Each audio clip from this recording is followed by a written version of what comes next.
Pertama kali datang ke Indonesia, Wuling Cortez mengusik segmen medium MPV. Bagaimana tidak dengan harga yang jauh lebih murah dibanding para kompetitor, Wuling Cortez menawarkan kenyamanan dan fitur serta kelengkapan yang tidak kalah bersaing. Salah satu yang menjadi keunggulannya diantaranya adalah fitur Smart Key atau kunci pintar dengan tombol start stop, kemudian ada sunroof hingga electric parking brake. Tidak lama berselang, Wuling menghadirkan varian baru dari Cortez, yakni Wuling Cortez City. Wuling mengganti mesin lamanya 1,8 liter naturally aspirated engine dengan mesin barunya 1,5 liter yang berkapasitas lebih kecil namun sudah dibantu dengan induksi turbo, dan ia juga mengganti transmisi otomatis jenis IAMT dengan transmisi otomatis jenis CVT yang lebih nyaman. Belum lama ini, Wuling mendatangkan satu lagi varian terbarunya sekaligus menjadi varian terjangkau dari Cortez, yakni Wuling Cortez City Type S. Mendapat imbuhan Type S, Wuling Cortez City sekarang memasuki ruang lingkup harga low MPV. Dijual mulai harga Rp209 juta untuk varian bertransmisi manual dan Rp233 juta untuk varian bertransmisi otomatis CVT.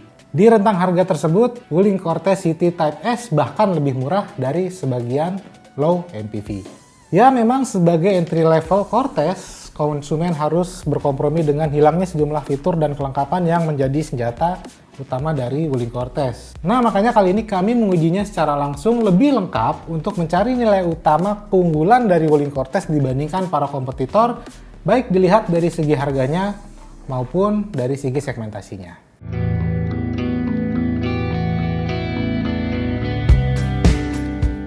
Pertama, kita lihat dulu dari desain eksteriornya. Kesederhanaan mobil ini bisa dilihat dari tampak depan. Ia menggunakan lampu utama halogen proyektor. Sebetulnya beberapa low MPV sekalipun sudah ada yang memakai lampu utama LED, walau masih jenis reflektor. Untungnya lampu proyektor Cortez City Type S dilengkapi pengaturan sorot lampu manual. Lampu kabut juga harus absen, tapi ada lampu berkendara siang hari LED yang jadi ciri khasnya.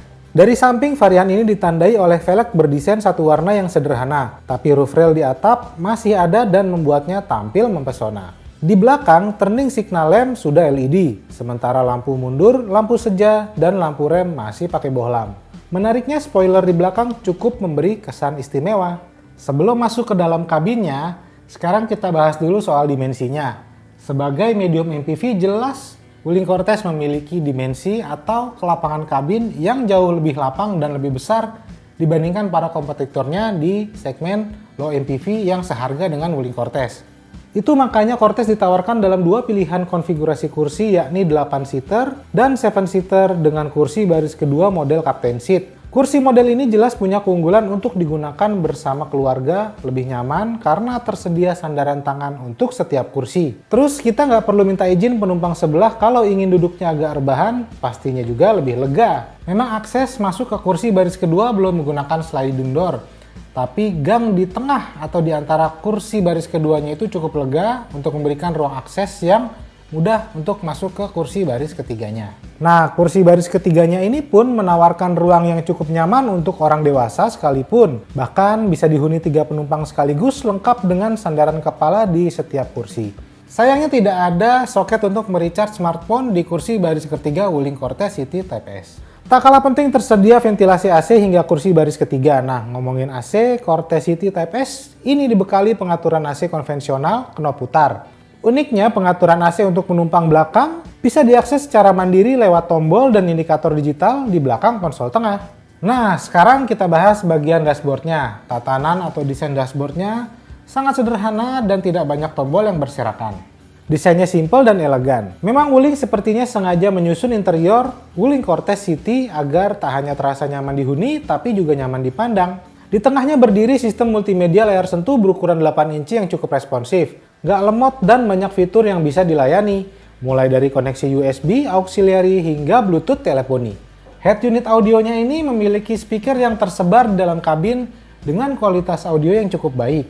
Belum lagi mengganti musik maupun pindah stasiun radio ataupun menerima panggilan telepon bisa dilakukan cukup menekan audio steering switch. Sebagai tambahan, layar audionya ini juga berfungsi untuk memproyeksikan gambar yang ditangkap oleh kamera parkir di belakang.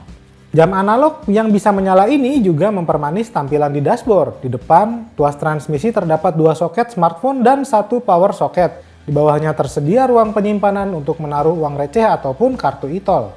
Oh ya, masuk ke dalam kabin Cortez juga mudah karena dibekali kunci pintar. Cukup kantongin dan pencet tombol di handle dan kunci terbuka. Menyalakan mesin pun tinggal pencet start stop button ini. Cuma memang rem parkir elektrik hilang pada varian terendah Cortez, tapi ini bukan masalah besar. Duduk di kursi pengemudi bidang pandang luas, posisi berkendara bisa diatur 4 arah, dan lingkar kemudi secara tilt steering.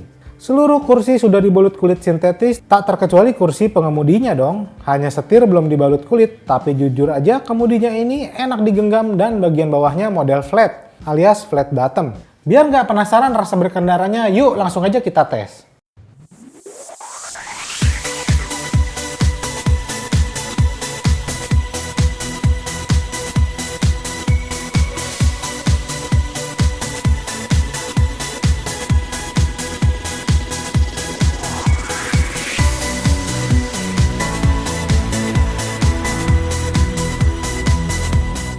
Oke, pertama kita bahas dulu kemudinya. Bobot kemudinya pas, nggak terlalu ringan, dan nggak terlalu berat.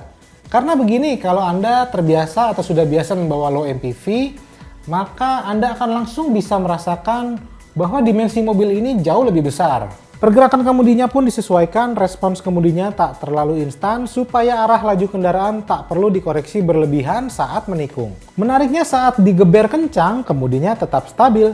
Stabilitas berkendara mobil ini patut diacungi jempol, tidak ada gejala body roll berlebihan, tidak sampai membuat mabuk penghuni kabinnya. Hebatnya, kualitas bantingan suspensinya termasuk empuk, intinya setelan suspensinya memang dirancang untuk memberikan kenyamanan tanpa kompromi bagi seluruh penumpang mobil ini tanpa mengurangi stabilitas berkendara. Makanya juga Wuling mengganti automated manual transmission Cortez dengan transmisi otomatis jenis CVT yang jauh lebih nyaman, tidak ada hentakan di setiap pergantian giginya. Tapi bukan lantas berarti performanya jadi lebih lambat. Pertama, ia memiliki mode perpindahan manual, nggak perlu repot untuk menyalip kendaraan di depan, cukup pindahkan tuas transmisi dan Anda bisa menurunkan atau menaikkan gigi secara manual. Yang kedua, di balik kap mesinnya sekarang terdapat mesin 1,5 liter turbo. Tenaga yang dihasilkan 141,9 PS pada 5.200 rpm dengan torsi puncak 250 Nm pada 1.600 sampai 3.000 rpm. Output performanya ini mengungguli sejumlah kompetitornya di segmen medium MPV. Jelas ya, performanya tak usah diragukan lagi. Kalau nggak percaya, coba aja injak pedal gas dalam-dalam dan rasakan dorongan turbo di RPM tinggi. Rem cakram di keempat roda menjamin kemampuan deselerasinya. Mesin turbocharged Cortez City ini menggantikan mesin Cortez sebelumnya yang masih naturally aspirated 1,8 liter. Karena kapasitas mesinnya lebih kecil, maka konsumsi bahan bakarnya pun jadi lebih efisien. Terakhir, fitur keselamatan Wuling Cortez City Type S ini memang tidak selengkap dibanding Wuling Cortez lainnya. Tapi setidaknya fitur keselamatan standar seperti rem ABS plus CBD dan dual SRS airbag memberikan ketenangan dalam setiap perjalanan dengan maksimal. Singkatnya, Wuling Cortez City Type S tetaplah medium MPV dengan segala kenyamanannya. Ruang kabin yang lapang dan praktis, fitur memang tidak sempurna tapi cukup, dan yang paling penting stabilitas berkendara serta performa tetap dapat. Semua itu dikemas dengan detail yang apik dan harga yang menarik.